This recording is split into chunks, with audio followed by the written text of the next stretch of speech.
Marketing Square. Bienvenue sur Marketing Square, le rendez-vous du gros marketing. Le gros, c'est un marketing qui sort des clous, qui se réinvente, qui se renouvelle. C'est aussi un mindset qui repose sur l'envie de se dépasser, de se détacher de ses opinions une bonne fois pour toutes et d'apprendre en continu. Si tu te reconnais dans cette description, que tu sois débutant ou expert, abonne-toi. Ce podcast va devenir ton meilleur allié. Envie de vous faire inviter sur un podcast, de décrocher vos futures collaborations, de rencontrer ceux qui vendent déjà à vos clients. Richmaker, c'est le nouveau réflexe malin pour développer sa croissance sans dépenser un bras en publicité. Rendez-vous sur richmaker.com ou dans les ressources de cet épisode pour déclencher vos futures opportunités. Bonjour à tous et bienvenue dans ce nouvel épisode de Marketing Square. Aujourd'hui, on va parler des conseils pour réussir son démarrage en freelance. Et avec nous pour en parler, Marine Aubonnet qui est mentor pour freelance, mais également créatrice de contenu. Salut Marine, bienvenue dans le podcast. Merci, c'est gentil de me recevoir. Marine, toi du coup, tu as eu une reconversion et tu es devenue freelance. Ouais. À partir de 2015, je me suis lancée dans la création de contenus éditoriaux, la rédaction en freelance. Tu documentes un petit peu pour ceux qui ont envie de sauter le pas, les phases que tu as traversées lors de ton aventure. Et l'idée, c'est un peu de dédramatiser, de montrer que l'aventure freelance, en fait, c'est à la portée de tous finalement. C'est à la portée de tout le monde. Il faut beaucoup bosser et surtout moi, ce qui me tient à cœur, c'est de montrer que, en fait, on peut s'accomplir, on peut faire carrière dans le freelancing parce que il y a beaucoup d'entrepreneurs qui se lancent. Tu regardes les stats des créations de micro-entreprises, ça explose. L'objectif pour moi, c'est plus de durer et puis de vivre bien. Et en vrai, Marine, t'as eu le nez creux parce que maintenant, les solo business, c'est un peu la nouvelle tendance. Ça y est, aux États-Unis, il y a plus de 50% de la force de travail qui est indépendante. Et en France, ça fait 4-5 ans que on est complètement obsédé par ces nouvelles tendances du marché du travail à l'ubérisation, c'est-à-dire que maintenant, on fait plusieurs tâches à la fois, on travaille pour plusieurs clients, et puis même de plus en plus d'employés disent « Est-ce que je peux faire quelque chose sur le côté ?» Justement, Marine, c'est un peu ma première question. Pour les gens qui hésitent à se lancer, est-ce que pour toi, on peut commencer à faire du freelance tant qu'on est encore employé? Est-ce que c'est une bonne pratique ou un piège béant? Pour moi, en fait, il n'y a pas de ni pour ni contre. Je trouve que le plus important, c'est de franchir le cap et d'y aller parce que j'observe beaucoup de freelance ou d'aspirants freelance qui mûrissent trop longtemps leur projet, qui accumulent un max de connaissances, qui se forment et qui finalement n'y vont jamais. Donc oui, à fond, il faut y aller. Pour avoir échangé avec pas mal de freelance qui ont mené de front une activité salariée et une activité d'entrepreneur, c'est usant à la longue. Et la plupart finissent par franchir un cap supplémentaire et se consacrer à 100% à leur activité de freelance. Mais oui, carrément, tant que c'est possible, tant qu'il y a l'énergie et la volonté, faut y aller. Parfait. Et maintenant, il y a plus qu'à. Le premier truc qui nous empêche de vraiment nous lancer et de sauter le pas, comme on dit, c'est l'impression qu'il y a énormément de choses à faire. On s'en fait un peu une montagne. Alors, c'est parti pour ta méthode, Marine. Quel est le point numéro 1 pour réussir à se lancer sans flipper? L'essentiel, ça va être de réussir à se concentrer sur les bons enjeux. À chaque stade de développement, ses plaisirs et ses problèmes. Quand on entreprend en indépendant, on a des ressources limitées, notre temps et notre jus de cerveau. Et donc du coup, ça va être essentiel d'être capable de bien investir ses ressources. On peut pas se planter parce que sinon on est cramé. Quand on se lance, la priorité, l'enjeu numéro 1, c'est d'aller chercher ses premiers clients et ses premières missions. Donc tout ce qui ne concerne pas cet objectif, tout ce qui n'a pas un impact direct là-dessus, il faut le mettre de côté. Et aussi, l'enjeu suivant et qui est très corrélé, ça va être de développer son réseau. Pour te donner un exemple, je décortique beaucoup d'expériences et de parcours de freelance.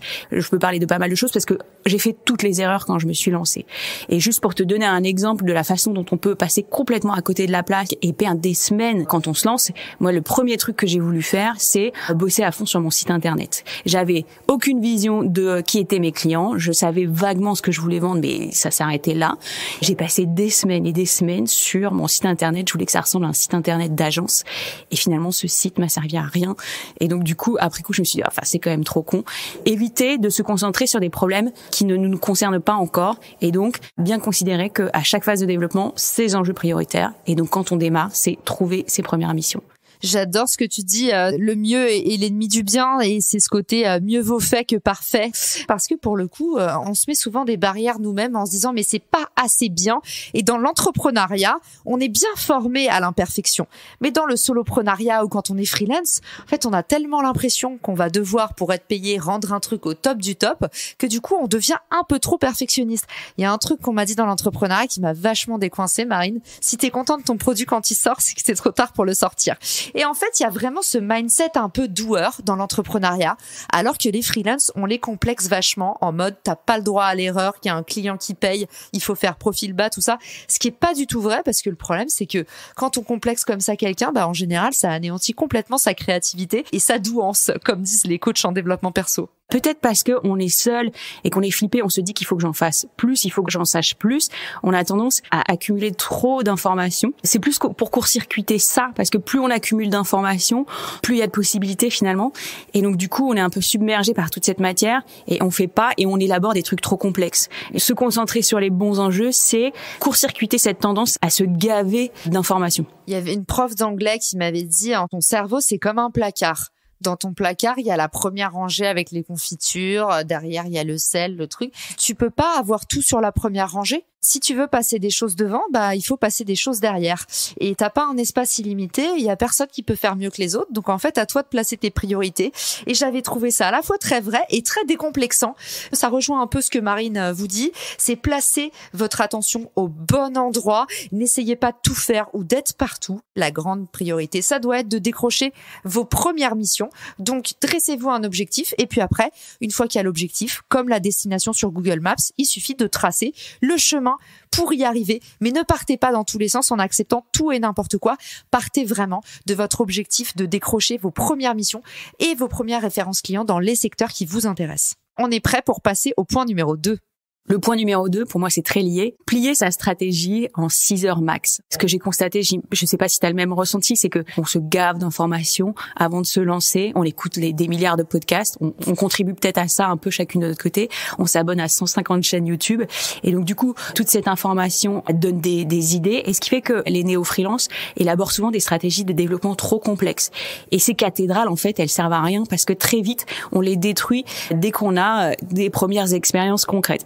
Encore une fois, se court-circuiter et donc se forcer à limiter sa réflexion stratégique. Donc 6 heures pour pondre la V1 de sa stratégie, c'est-à-dire 2 heures de réflexion sur qui est mon client cible en se basant sur nos précédentes expériences et puis quelques recherches en ligne. 2 heures sur quel problème je vais résoudre et quelle va être mon offre. La V1 de votre offre, elle doit être ultra basique. Vous allez l'étoffer au fur et à mesure de vos expériences clients. Et puis les 2 dernières heures sur quel va être mon parcours client. Et c'est pareil, en fait, c'est pas la peine d'imaginer quelque chose de très complexe. L'idée, c'est surtout de comprendre comment je vais rentrer en contact avec mes cibles. Ensuite, on peut commencer à réfléchir aux étapes suivantes. Une fois que je suis rentré en contact avec elles, comment je vais les convertir, comment je vais présenter mon offre. Mais déjà, l'enjeu principal, ça va être, OK, comment je vais rentrer en contact avec elles. Et se contraindre à limiter son temps de réflexion parce qu'on est tenté de trop cérébraliser tout ça, mais ça ne sert à rien puisque de toute façon, il y a qu'au contact de nos clients ou de nos prospects qu'on va avoir de vrais retours, de vraies informations et qu'on pourra bâtir quelque chose de plus concret. Donc, se forcer à ne pas trop se prendre le chou sur sa stratégie. Ok, et là tu nous parles à la fois de la stratégie, pas que de prospection, tu nous parles aussi de la stratégie de l'offre. Ça c'est une douleur qui revient souvent chez les freelances. J'ai un client mais en fait je sais pas quoi lui proposer et tu sais on devient un peu des vendeurs de montres avec des offres à droite, à gauche. Du coup là quand tu nous parles de stratégie, pour être très clair, on est sur quoi? Quand je parle de stratégie, c'est vraiment une stratégie de développement. Elle repose sur 3 piliers. Commencer par déjà se demander avec qui j'ai envie de travailler, qui va être mon client cible. Plus on est précis dans l'élaboration du profil de son client cible, plus ça va être efficace. J'échange pas mal avec des freelances qui me disent j'ai envie de travailler avec les TPE ou j'ai envie de travailler avec les entreprises à impact. Bon ça c'est un peu trop vague, c'est un point de départ mais c'est pas assez précis. Si on veut être en mesure de trouver des personnes et d'être capable de communiquer avec elles, il y a cette règle de 4 critères objectifs, c'est-à-dire OK, donc si on reprend l'exemple des entreprises à impact, on va dire voilà, mon client cible, ça va être le fondateur d'une entreprise qui évolue dans le secteur de la mode durable, par exemple, qui est en levée de fonds et qui vient de lancer son premier produit en ligne. J'en sais rien. Donc, aller de la grosse catégorie à un profil très précis ou alors se dire que ce client cible, si on demande à quelqu'un d'aller le chercher pour nous, on a juste besoin de 5 minutes pour le briefer. Et ensuite, deuxième point, une fois qu'on a donc ce client cible, on réfléchit à quel est son besoin, qu'est-ce qu'on va l'aider à accomplir, quels objectifs on va l'aider à atteindre ou quels problèmes on va l'aider à résoudre, ça c'est classique. On commence à imaginer une offre de service, mais au stade du lancement, il faut qu'elle soit hyper basique. Par exemple, je suis créatrice de contenu. L'idée, ça va être de dire OK, je vais l'aider à avoir plus de trafic sur son site, ou je vais l'aider à créer des livres blancs qui lui permettent de convertir. Mais quelque chose de simple, parce que de toute façon, ça va être amené à évoluer. Et au départ, l'offre qu'on présente, c'est surtout un prétexte à discussion. Et ensuite, le troisième aspect, une fois qu'on a donc une cible et une offre, et ben ça va être le parcours client. Comment on rentre en contact avec eux et comment, au fil de la conversation, on passe de prospect à client. Top Marine, donc en gros on a compris avec cette méthode en 3 points, 3 fois 2 heures, il y a à la fois de l'analyse du persona, on prend un petit peu l'audit, tout ce qu'on a compris de notre client cible pour le mapper, regarder un peu de quoi il se nourrit, où est-ce qu'il se trouve, où est-ce qu'on peut le chasser.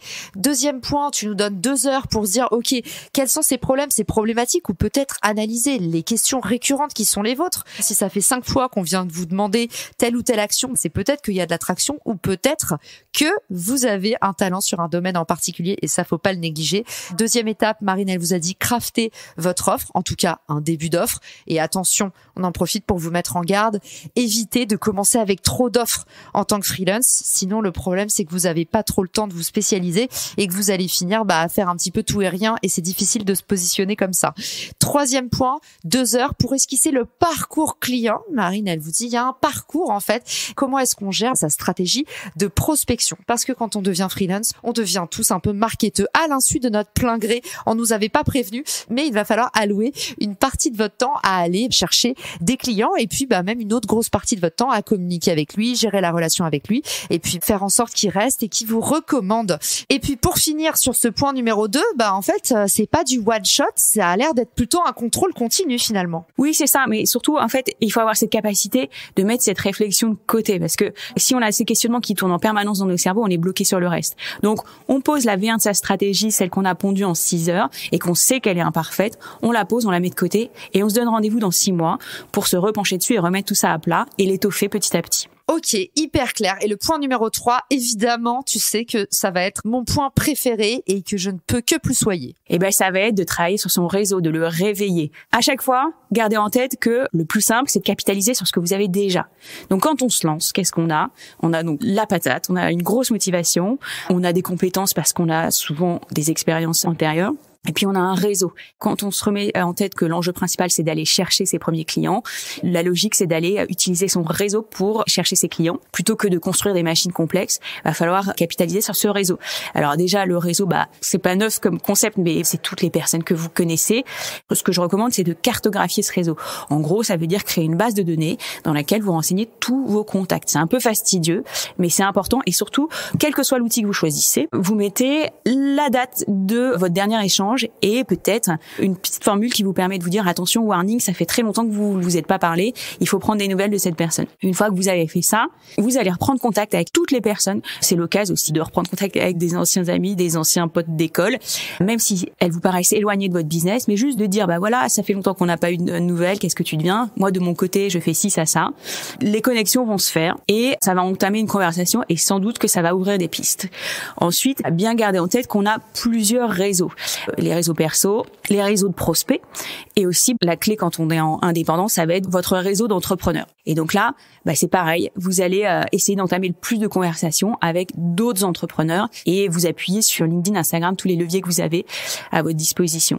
Et si jamais vous sentez que vous avez un réseau un peu trop petit, que ce soit sur LinkedIn ou Instagram, comme vous préférez, prendre contact avec des personnes qui correspondent à ces différents profils. Donc, profil de prospect potentiel et aussi profil de collègues ou collègues entrepreneurs.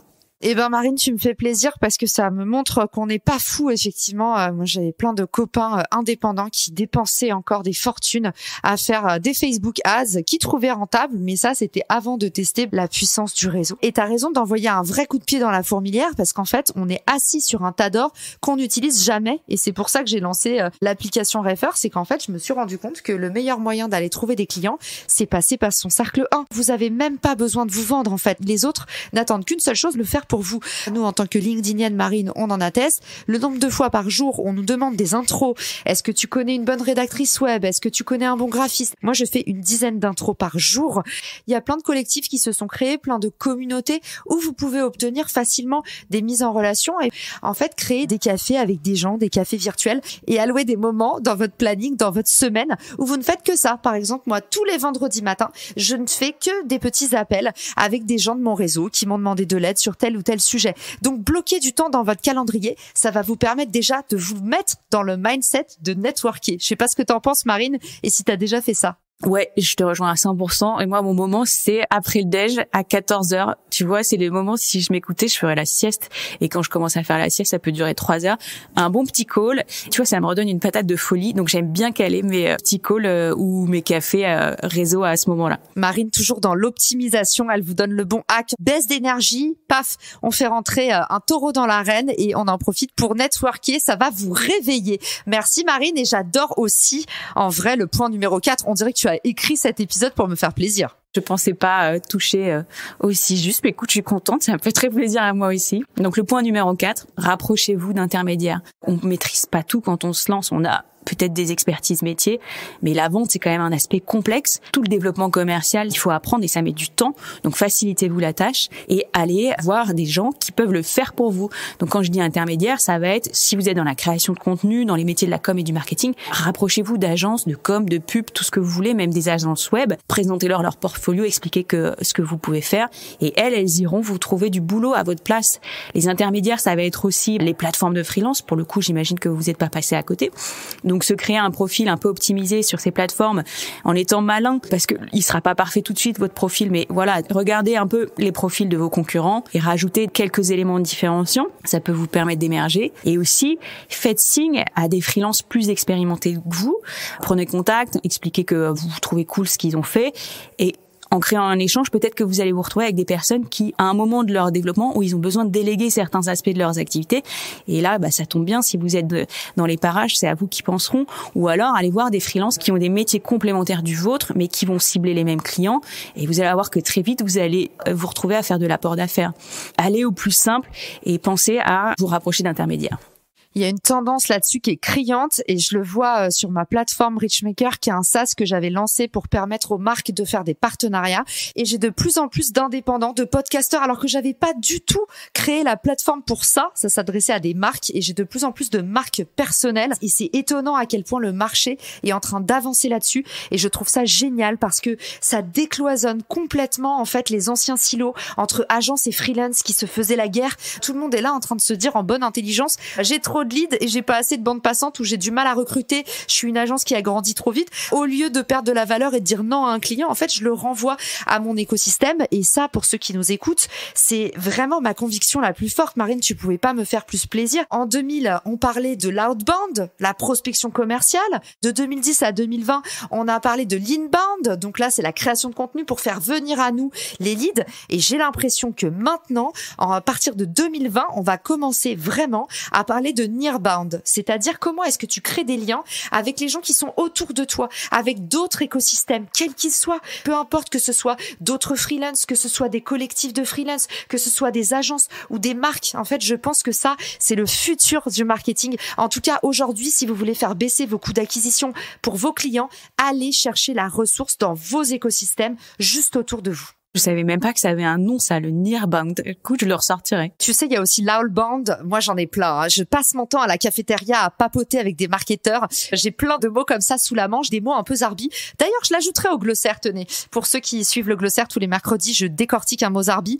Pour le coup, voilà, je pense qu'il y a un shift et qu'on est en train d'évoluer vers une façon beaucoup plus décloisonnée de faire du marketing. Et puis aussi, tu vois, les codes, ils s'éclatent. Les codes du B2C arrivent dans le B2B. Les codes du B2B arrivent chez les freelances. Là, il y a pas longtemps, je faisais une interview avec un freelance qui est Antoine BM. Je vous mettrai le lien dans les ressources de l'épisode, qui m'expliquait, moi, maintenant, je fais du licensing. C'est-à-dire que je vais acheter des formations en marque blanche et en gros, j'achète les droits de diffusion que je mets sur ma propre plateforme. Je trouve qu'on parle trop des startups, des levées de fonds sur les réseaux et puis dans les médias. On parle trop d'une certaine forme d'entrepreneuriat qui est la startup qui vise à être une licorne qu'on doit revendre dans 2 ans. Mon constat, c'est que en fait, c'est nous, les indépendants, qui innovons et qui réinventons des nouvelles façons de travailler, des nouvelles façons de coopérer, et ça mérite d'être mis en valeur. Ah, j'adore. Ça me donne des petits frissons quand tu dis ça. On sent la conviction dans ta voix. Et donc, pour toi, le mouvement, il vient vraiment des indépendants. Moi, je pensais que c'était plutôt l'inverse. En vrai, chacun voit les choses à sa porte, mais j'ai quand même l'impression, tu vois, regarde, au moment du Covid, on avait l'impression qu'on découvrait le télétravail. Les indépendants ont télétravail depuis, je sais pas quand, mais la nuit des temps. Moi, je suis d'aucun côté, Marine, parce que j'ai 2 SAS et une SASU. Donc, je suis aussi indépendante sur un côté de mon activité où je fais des conférences, de l'influence. Donc, j'ai un peu toutes les casquettes. Et j'avais vraiment l'impression que ça venait plus des boîtes et qu'en fait, on commençait justement, nous, en tant que solo business, à avoir un petit peu des réflexes de grosses boîtes parfois. D'ailleurs, tu le vois, hein, il y a beaucoup de solo business maintenant. C'est plus tellement comment se lancer, c'est comment scaler. Et ils recrutent d'autres freelances. C'est assez passionnant à observer. Sur les réseaux sociaux, moi, comme je ne consomme que des contenus sur l'entrepreneuriat et le solopreneuriat plus précisément, je suis imbibée de ça. Mais quand tu vois, dans des magazines challenge, des trucs un peu, old school, pour l'instant, ça n'existe pas. Hein.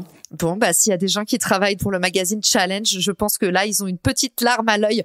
Non, mais je vois ce que tu veux dire. Effectivement, parfois, on a l'impression que c'est un peu l'ancien monde. Je te rejoins clairement là-dessus. Mais en tout cas, voilà, je trouve qu'il y a eu un shift qui s'est opéré. Si vous nous écoutez et que vous êtes freelance, vous devez le ressentir aussi. Avant, on considérait que le freelance, c'était un peu l'esclave de son client. Et je trouve qu'il y a un rapport de force qui s'est vachement inversé parce que maintenant, il y a beaucoup de compétences rares qui se sont freelancisées, entre guillemets. Il y a beaucoup de gens qui se sont rendus compte qu'en fait, ils faisaient quelque chose qui avait une haute valeur ajoutée. Donc, pourquoi travailler pour une seule personne? Ces compétences rares ont fait un peu évoluer le marché du freelance, qui est beaucoup moins je baisse la tête et je dois produire à l'heure, et qui est beaucoup plus je choisis enfin mes clients, tout ça. Donc voilà, le monde du freelance est en train d'évoluer, je trouve, dans le bon sens et au bénéfice vraiment des indépendants. Et Marine, je te laisse continuer avec le point suivant. Ça sera le dernier, puisqu'on en est au 5e point. Mon dernier conseil, c'est tirer tous les fils. Et il faut garder en tête que toute relation que vous nouez, elles peuvent se transformer en mission. Alors que ce soit directement parce que vous avez la chance de tomber sur quelqu'un qui a un profil de prospect, ou alors par ricochet parce que cette personne avec qui vous prenez un café, elle va parler de vous. Donc voilà, il faut aller au charbon. Et je le dis, pour moi, c'est pas un truc simple. J'ai peut-être une tendance à l'introversion. Je suis peinard chez moi. Et si je m'écoutais, je ferais rien. Il faut se montrer à des événements.